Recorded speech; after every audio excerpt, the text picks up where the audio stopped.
our brief but not spectacular take on the yogic lifestyle. So in the teacher training, we've been looking at the Yoga Sutras of Patanjali, and also in the satsang series at the studio, we've been talking about the yamas and niyamas. And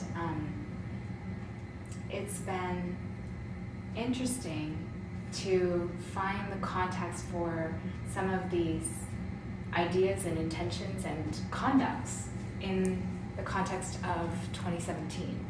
And that there's the idea of what it meant to live those values back in Patanjali's day, and then a question of how that translates into the context of the yogi at this particular time. And I think there's a question around what does it mean to live a yogic life in 2017, and is it possible to live it as it was written out in the sutras, or not?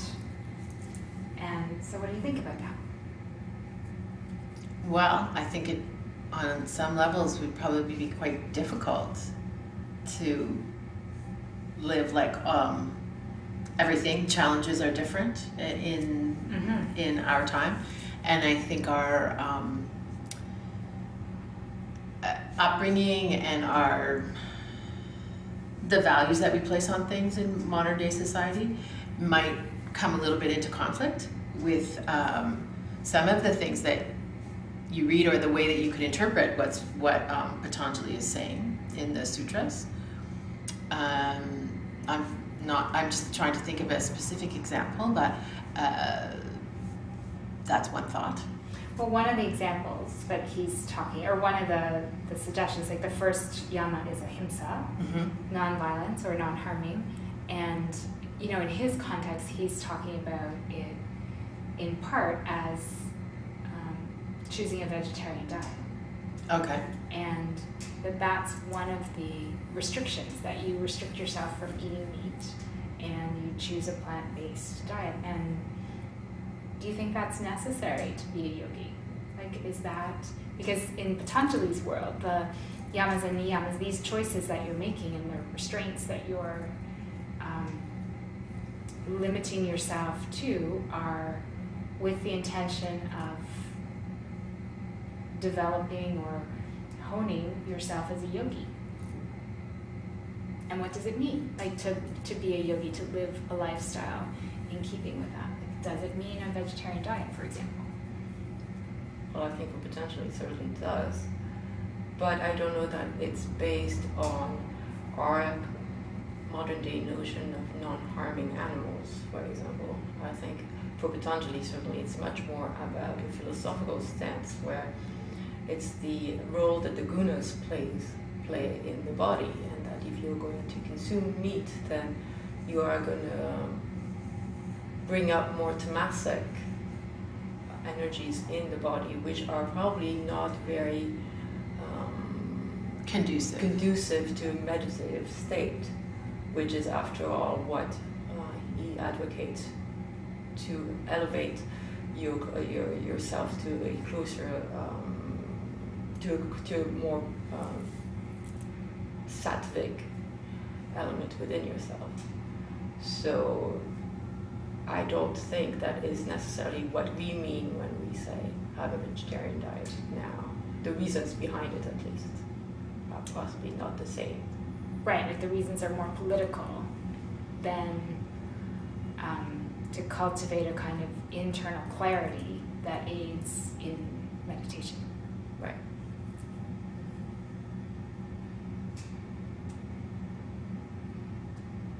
But I think that there are some people that grew up eating meat, and for whatever reason it's not a good idea for them to completely let it go. But there are a lot of people that can't even entertain the notion that you could make yourself, more sattvic, more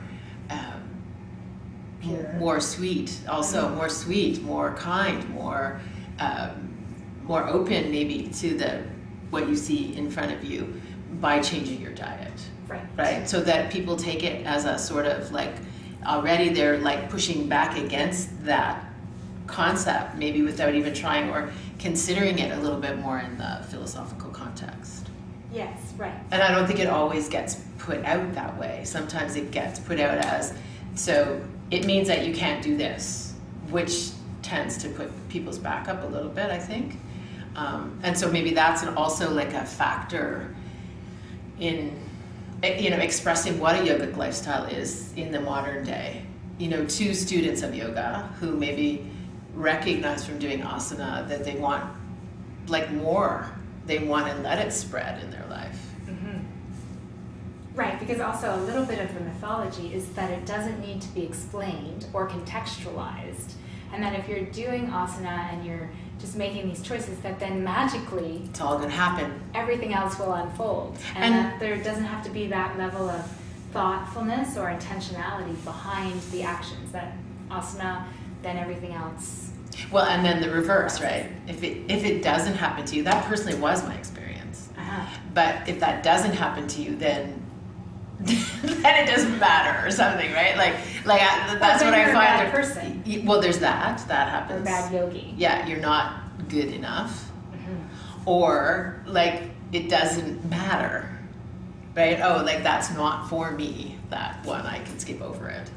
I think sometimes. I think it also creates the question of what are the binding nature of the niyamas and the niyamas, because I don't think we can just apply the mindset of them as being sort of commandments, like we would see them in a Christian context. Because I don't think they were perceived that way. I don't know that they are perceived that way even today. And I think it's a superimposition of our own Judeo-Christian constructs to see them as commandments, and therefore derive from there a sense of wrong or good. Yeah, that's a good point. Based on how we interact with them. Yeah. Right, exactly, because often they're translated as restraints, right? Which restraints aren't necessarily all or nothing. They're just the movement away from, it's not, if you restrain an animal like your pet, you're restraining the dog from movement or from a certain behavior, but you're allowing still movement within that context of the limit. Right? Yes, and a natural movement. It's not like you're not. Yeah. And there's no sense of divine reprisal if you do not comply. It doesn't make you a terrible person who has to beat up on themselves for not living up to the notions of the yogic lifestyle. Because I think it's more about finding an equilibrium between excess and lack of excess. Also, it is not an outside-in direction of judgment. The point of the Yoga Sutras are for an elevation of your own purity, your own clarity. It is very much an internal process, which is not externally imposed on you. Which is back to what you which saying. is so that it can be spontaneous, right? Or just it's just so obvious, I don't feel like this anymore. Yeah, I put this in my mouth and I don't want to eat it anymore, or whatever. I'm also thinking maybe there are people that, suddenly feel that they have to do some ritual every day. Or, there could be many other ways that it would manifest, right? Or feeling like you have to, I think a lot of people that end up in teacher training feel from practicing yoga that they want to serve in some way, right? And that's part of what draws them to teacher training. Yes. To serve the community as a yoga teacher. Yes. Oh, I want to pick up on that, but I also, maybe let's hold up for a moment, because I think also, so there are three things. There's ritual and service, and then there's also the idea, though, of, and of cultivating a certain level of awareness that allows you to pick up on that. Yes, that's a good point. That's a very good point. Many people are eating or whatever, going through their daily life, and the translation of the presence and the awareness that we're cultivating on the mat or in formal practice, whether it's formal meditation or formal asana, doesn't get translated over into those moments of eating or the moments where we're making other choices in our day-to-day life. So I think a lot of us eat or interact in those other moments thoughtlessly, without awareness of like, what if I take this in, what is the consequence of this? Yeah. But that brings up a completely different topic of the fragmented self versus the integrated self. Which is also ultimately what all of these are. But pulling it's us also toward. what you were saying before about like bringing you to like a place of more purity, clarity, right? It is like integrating. So I mean, then you can look at the yamas and the niyamas maybe in a much more I think they do tend to be looked at as like prescriptive, and then you could see that they're really more like guidelines or pathways or restraints. I think is actually good, like ways to discipline isn't exactly the word I want to use, but it kind of is. Well, and a little bit of touchstone, right? Of like, I'm going along my life, and then suddenly if I contemplate again, like, oh yeah, these things, are they present in my life, or how are they present in my life right now? And will I become clearer if I develop my understanding of ahimsa or satya or whatever? I think they can be seen a bit like check and balances to our intentions, to our fundamental intentions, and it brings awareness to the refreshing of the intention of a day-to-day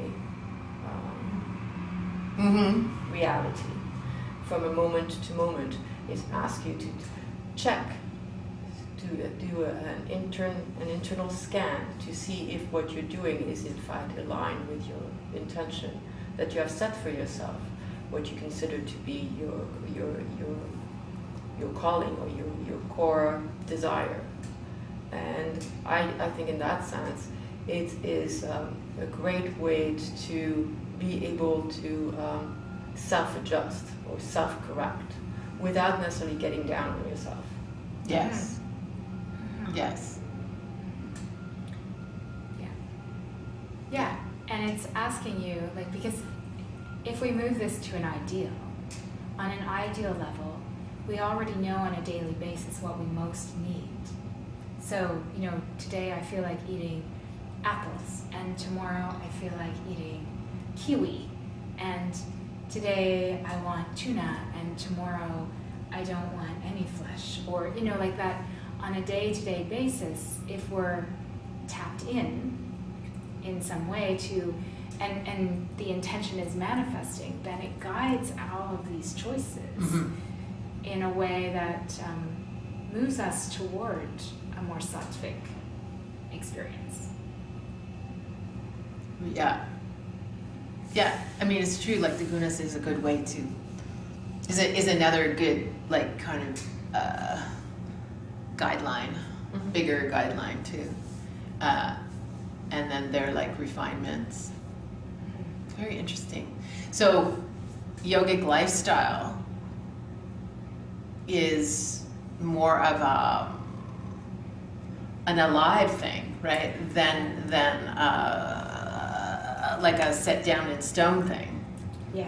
Yes, I think it's a very active thing. It's actually asking you to take responsibility for your actions. It's asking you to commit to what you're doing. It's asking you to, if you're going to stray from the benchmark, it's not saying that you can't, that you're wrong about doing it. It's saying take responsibility for doing it. Don't be blind to it. Don't set it up as an illusion that you're faking it, that you're deluding yourself into thinking that you're living the yogic lifestyle when you're not. It's saying, fine, don't live the yogic lifestyle, but admit it to yourself, and then come back to it if you'd like. Yes. And also, it's alive and intentional in that it's not ever done, right? Like, so I think a lot of, like, so if we're using vegetarianism as an example around Right. ahimsa, then you're a vegetarian, that's it. It's done. There's no ongoing question. Right. You know, it's not like, is this still the right choice for me? Is this still the way I practice it? Is this still what is nourishing me on all levels? Because there's an idea that you make that decision and then that's it, and it doesn't get revisited. Right. And that if it does, something has failed or something's not working. So then it's not alive and it's not interactive. It's not. And it's not self-correcting. It's not self-correcting. Yeah. Yeah. Yeah, that's interesting. And I guess too, like, another question is like, so if you do asana, does that automatically give you like that, like, are you a yogi, quote unquote? Is it a jumping off point? And then sort of like, what are the other markers along the path? Mm-hmm. Mm-hmm. Might be a discussion for another day, but. Well, I think those are good questions, right? Because if we're saying that there are these guidelines and these checks and balances around the things that we want to keep investigating in terms of continuing our, for lack of a better word, purification. Yeah, way of living too. Yeah, way of living to purify our understanding of ourself and our being. What other things do that? Is it contemplate? Is the contemplation? Is the asking that question and revisiting that more important than asana?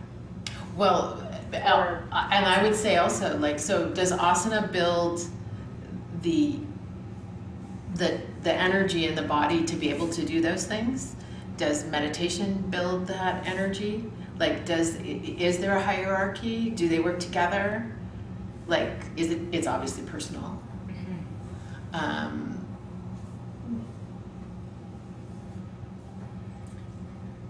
Certainly for my own personal experience,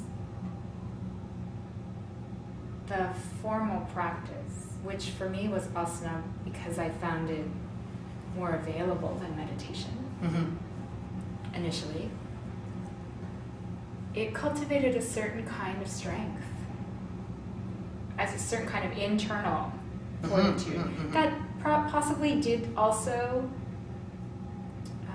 mimic or mirror a kind of physical strengthening, but certainly was an internal strengthening of like, I'm going to hold this pose much longer than I want to, or I'm going to get out of this pose which I would love to stay in forever, and I'm going to do this pose that I don't enjoy, and that it created a structure that then allowed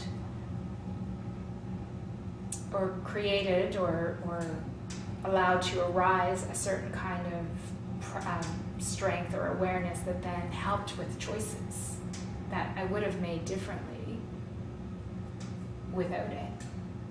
Mm-hmm. So I think many practices around the world say that you need to have some kind of formal practice as well as your living practice, like as well as how you live your life, but that there is some sort of prayer, meditation, asana practice, something that is a formal way where you create or you intentionally hone or you do something that allows for the other things to be reinforced. But I think all of these end up questioning at their core are notions of entitlement and ownership. In the sense that even in asana, you're asked to be more embodied, but to realize that you don't actually own the body, that the body can fail you, that the body can reward you, but that it's not something that you actually own or control to a large extent. And it's the same thing for resources at large, whether vegetarian or not.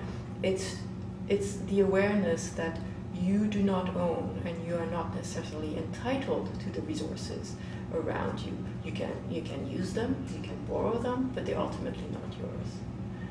And that with that notion, the divisions and the concept of otherness, I versus them or you, sort of gets blurred, and then it creates a more balanced way to relate, not only to ourselves, but to nature and to others and to animals.